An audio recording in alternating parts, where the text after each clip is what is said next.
Your heart cannot expand unless your heart is broken, unless your heart suffers, unless your heart goes through the pain. That's the only way to expand. You cannot avoid stress. You need a healthy stress. And then you have to rest, recover. Then you have to put, when you fully recover, you have to put more stress. Not less stress, not yesterday's stress. You have to put more stress because you have recovered really well. That means you work harder today. And you work harder today and you keep building. Some point there's a limit. You cannot keep doing, but you can say, well, this condition, this physical level, this is optimal any human being can go. At least in my case, this is only the optimal level I'm willing to go. But no, most of the time, people don't go that far. One of my pivotal moments that I've not sort of publicly spoken about was an NDE, near-death experience. And I shared that with you at one point, and the sort of the glimpse that, or the digestion that I'm still doing is consciousness does not disappear. So no need for fear, but this, as your conversation is very grounding, I find being human is not easy. It has its challenges. I still need discipline. I have to work hard.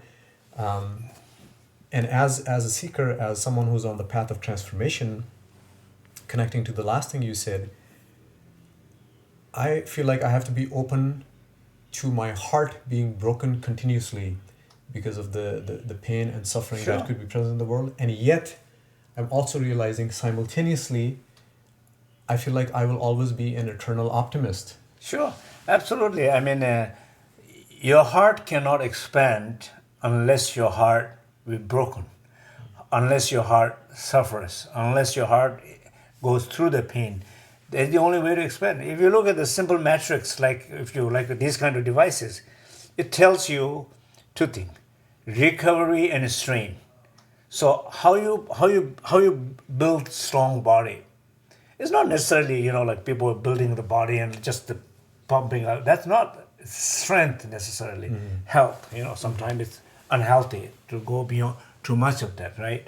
But generally, optimal health it has to do with how you strain yourself, how you have to exhaust, you have to put yourself through healthy stress.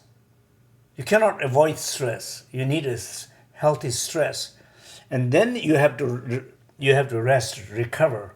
Then you have to put, when you fully recover, you have to put more stress.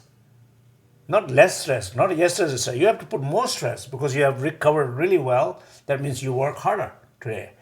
And you work harder today and you keep building. Some point there's a limit. You cannot keep doing, but you can say, well, this condition, this physical level, this is optimal any human being can go. At least in my case, this is only the optimal level I'm willing to go. But no, most of the time, people don't go that far. Most of the time, people are declining their sense of, their body is declining all the time. Their sense of their self is declining narrowing down all the time. That's not the only way they are narrowing down their sense of self, and the only way they are declining the energy in their body is they're running away from stress. They have to increase their stress. They have to increase their pain. Yes. Or being exposed to it, being willing to take it in. That's the only way to grow. Yes. So those who wanted to grow, running is not a solution. Running away is not a solution. Yes. Sometimes it's. I find when you're in the midst of it, it's harder to recognize that. But I hold on to that, and when you're on the other side, and especially when you're in the midst of it, you don't have even a choice. Yes. So you can say, well, this whole idea about embracing is a good idea. I should do it. But the good thing is, better will be you're not in the midst of it. You should look for it. You look for challenges, hardship. People, even in a physical dimension and health, that's what people do nowadays. You're stressing your body with cold plunge. You're stressing your body with the sauna, heat. You're stressing your body in the gym. You're paying membership fee and getting stressed out. paying every day. You're even eating the stress out foods not to get stressed out. You're trying to. There are people who love challenges. As long as it's not threatening them, they love challenges. There are people who don't like any challenges. Just lazy. Yeah. And when you are that spiritually or physically lazy, you don't physically or spiritually you don't grow. Right? Yeah. This this theme that you have been highlighting throughout our conversation, that we all as humans are very interested in. I feel like I heard a few of your conversations that I would like to link in this the video, is about manifestation. And everybody wants to, I feel like as humans, we want to feel unblocked and manifest our creativity. And I think you had said, sometimes people make it too nuanced. If you just keep thinking on a thought and you have no doubt, it manifests. You want $1 billion and it appears.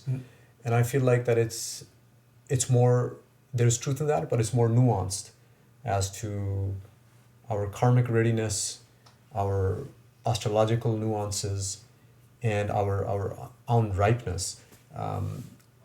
Because this is such an important thing, particularly in California and in the West, because as you were saying, AI, there is so much empowerment that's happening now for each person to create something. Sure. What is, to you, what is the best way? I know it's a deep topic, but what is the way to manifest and feel that freedom? Yeah, I think, once again, I think everybody should hear one voice in their head whenever that voice comes up, which is this voice which says, you're not good enough, you're not strong enough, you're not creative enough, you cannot do it. That voice, it's in every human being's head. That voice is there. But they don't hear it. They identify with it. They are that voice. And that's the reason they don't move any direction. But when you hear it saying, whatever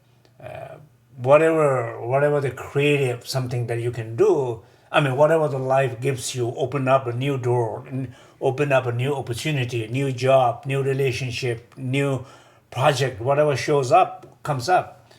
You can say, if you feel it, of course, sometimes you can feel it, that seems too much for me, that I cannot do it, or that's too complicated.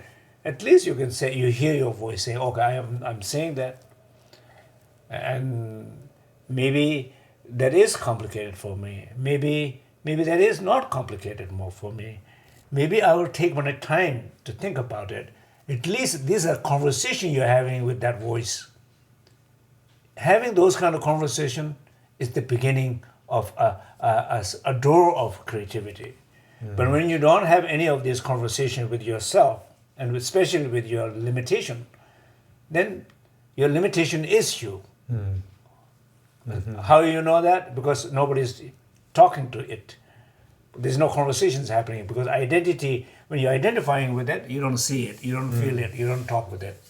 When you're talking with that, at least you have some space there.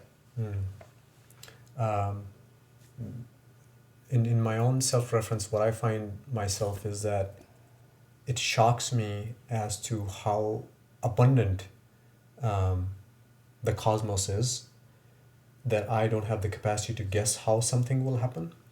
And I also feel like that there is no judgment. No matter how many times I fail, somehow the cosmos morphs again and presents another opportunity. So Sure. at one hand, it's like I can keep failing, and on the other hand, that there is always infinite possibility. Sure, that's absolutely, given. absolutely.